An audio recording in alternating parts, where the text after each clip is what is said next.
Did you know an ancient paradise once existed in the far north? Yes, in the place where we thought nothing thrived but ice.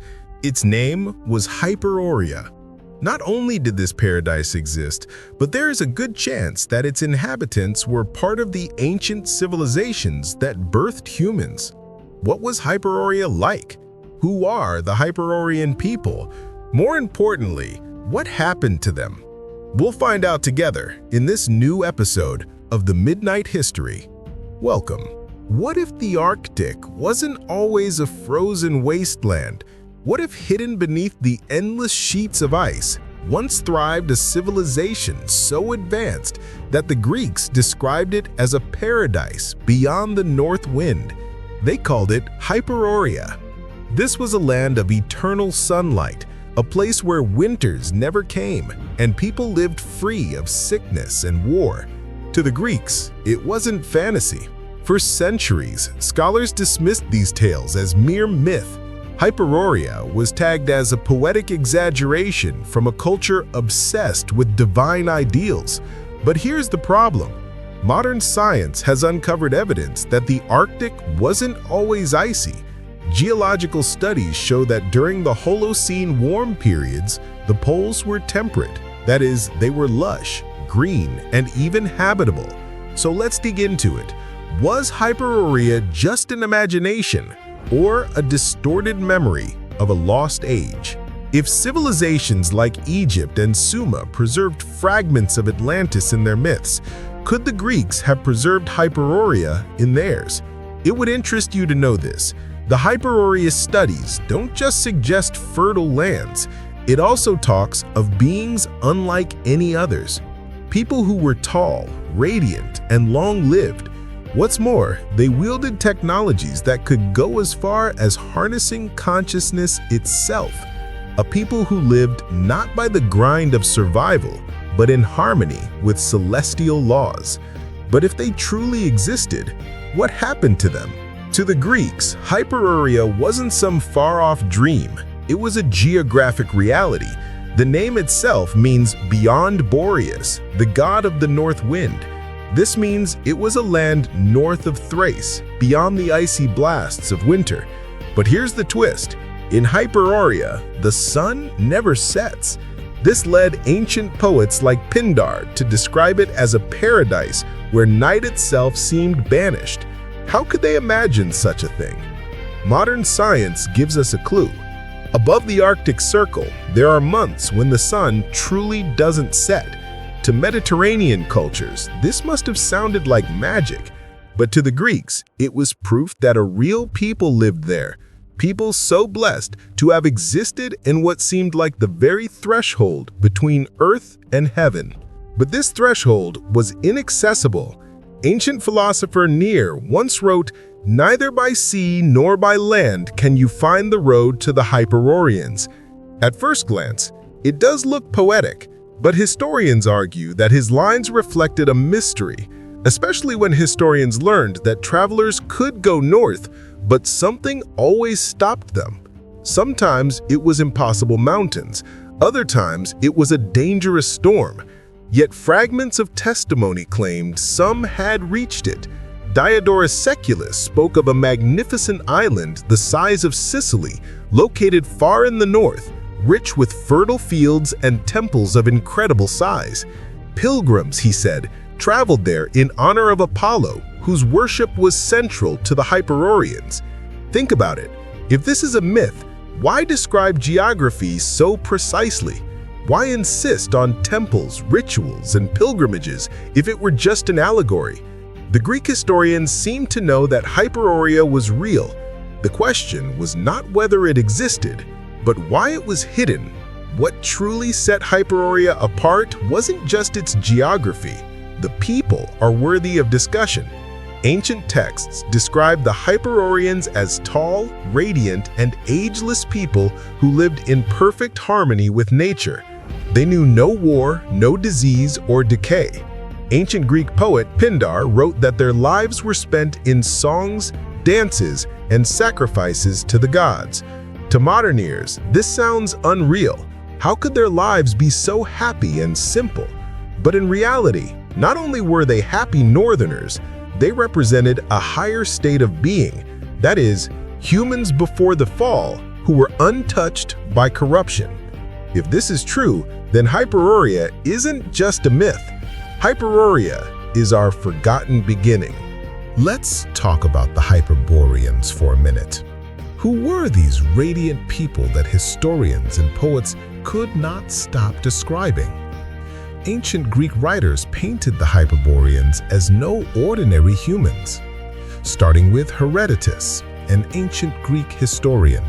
He described them as a radiant race who lived beyond the north wind in a land where the sun never set.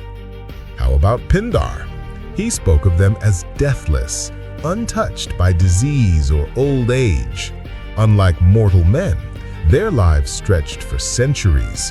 Their existence was filled with music, feasts, and sacred rituals that harmonized them with the spiritual.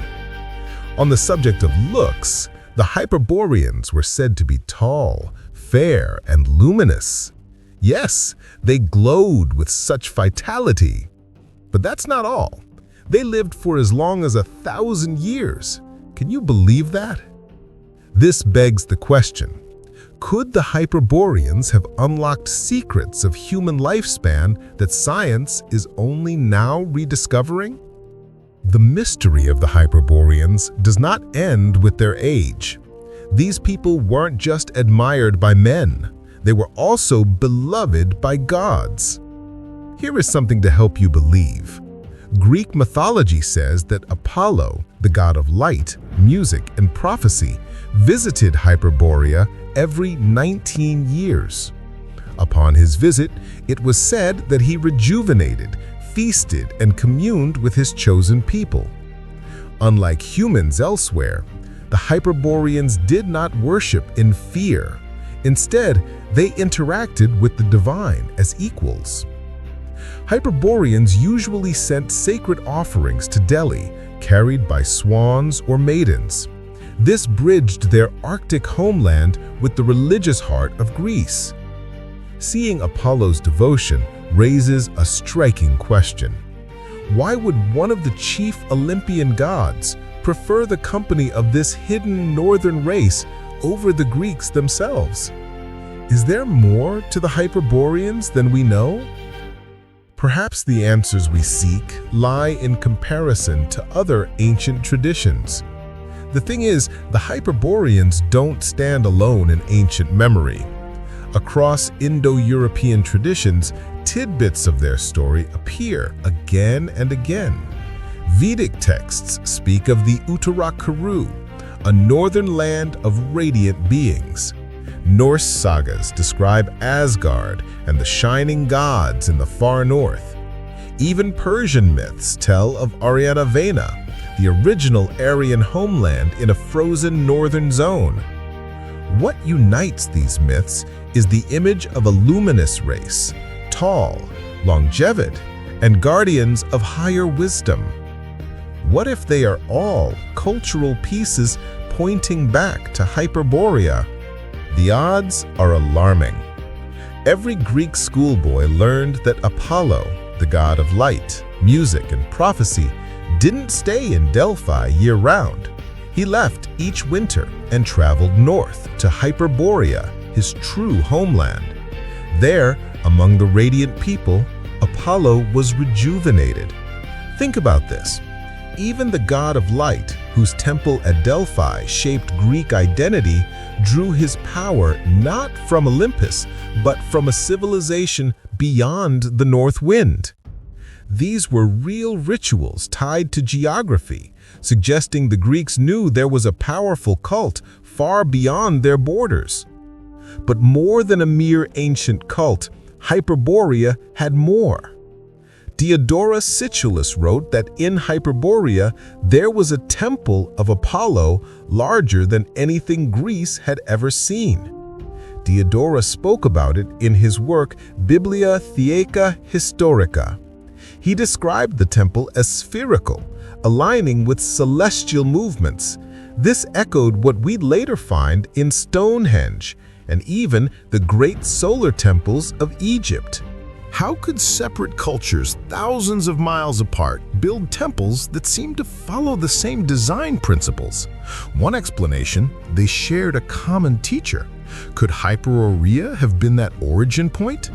Back then, the Greeks feared the future, so they consulted oracles. But the oracles were believed to gain their sight from Hyperborean knowledge. Herodotus even claimed that the most famous oracle, the one at Dodona, was originally a Hyperborean import. And here's where things get interesting. The Delphic oracle, which shaped wars, politics, and colonization, was tied directly to Apollo's journeys north. When the god left for Hyperborea every winter, Delphi's sacred flame dimmed, and when he returned in spring, prophecy bloomed again. This cycle showed something deeper. Prophecy itself was sustained by Hyperborean contact.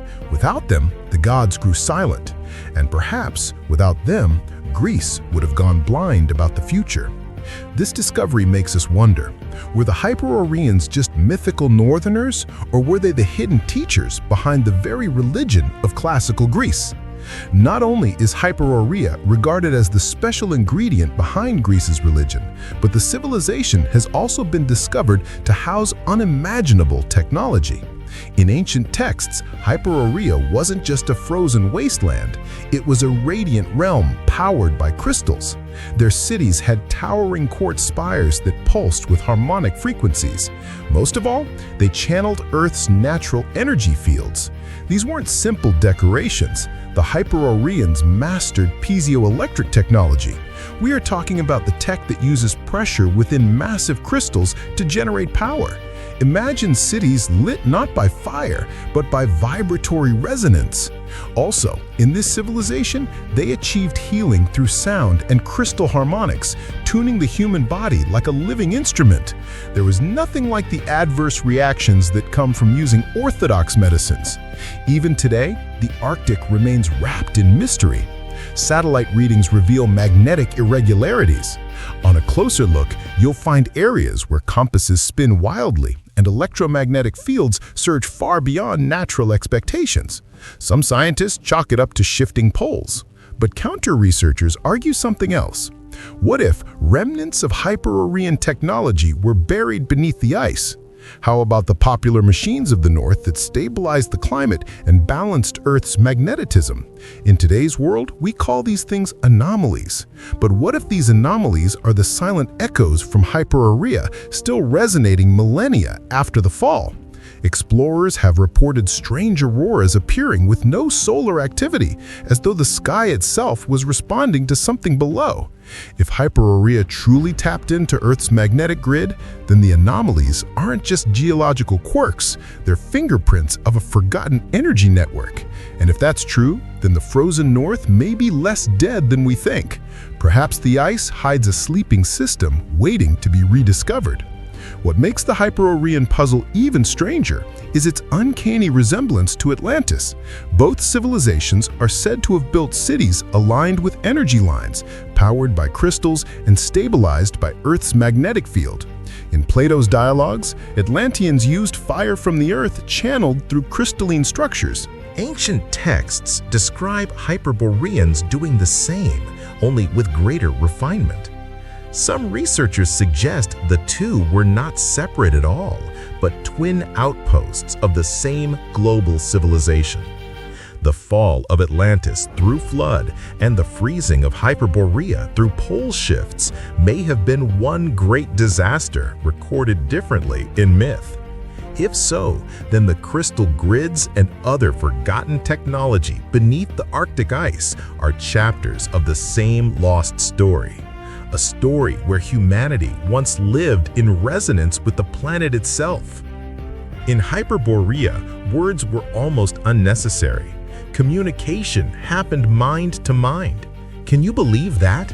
A place where telepathy wasn't a superpower, but a daily language.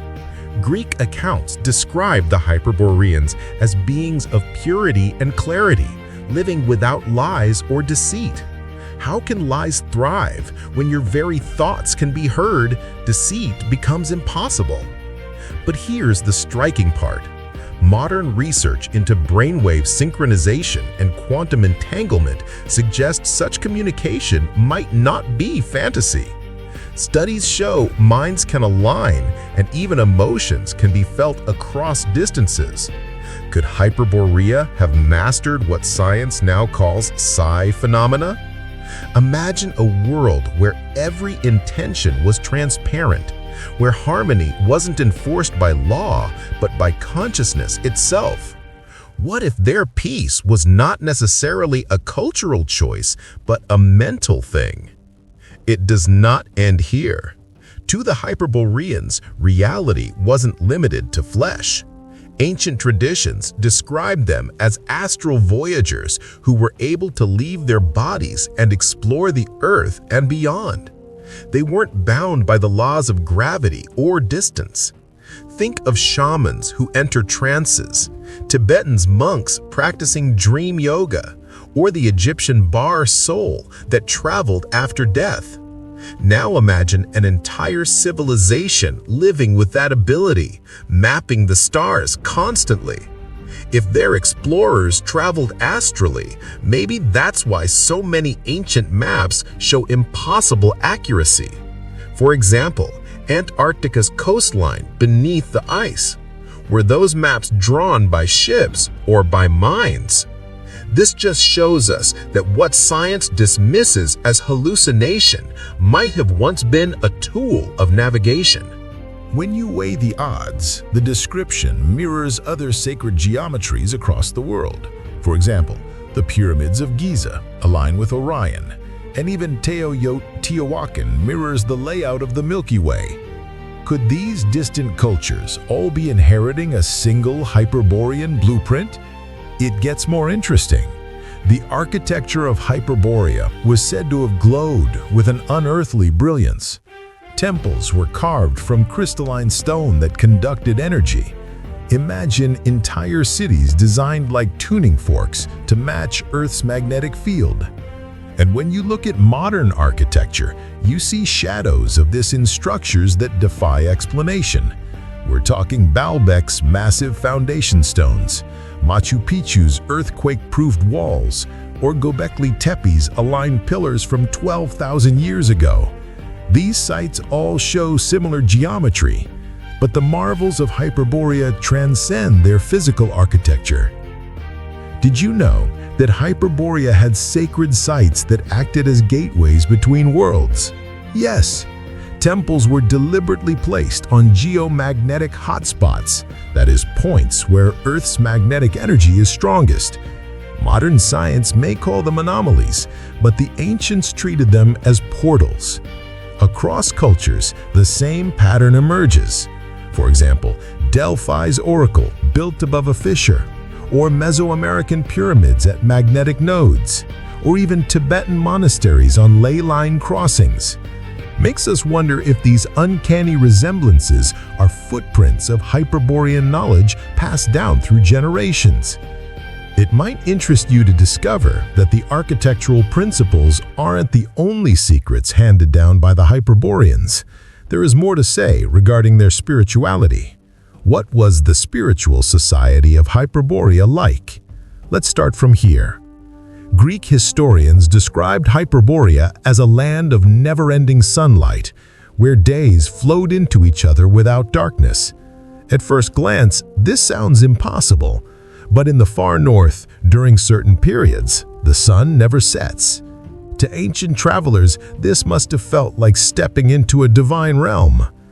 But the Hyperboreans didn't just live under the midnight sun, they revered it.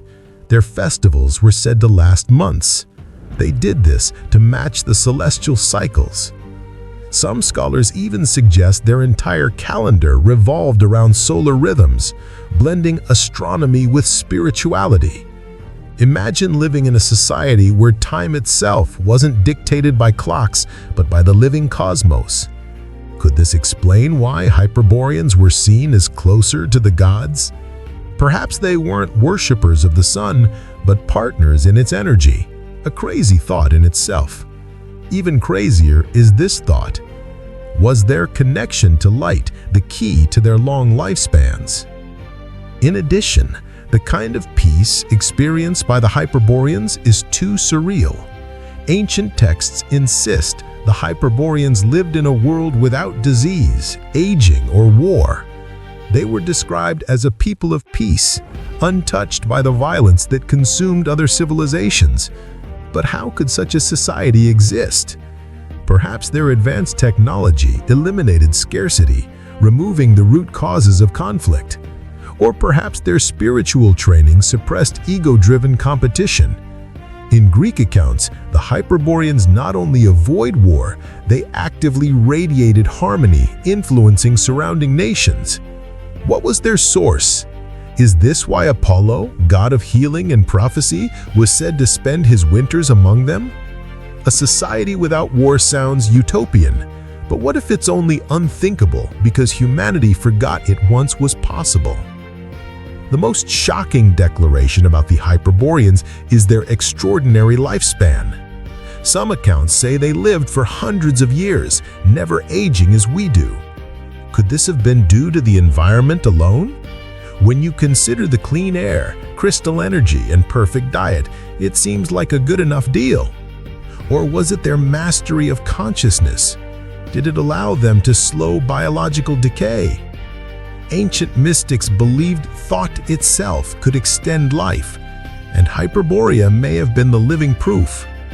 Some texts describe them as free from old age and disease.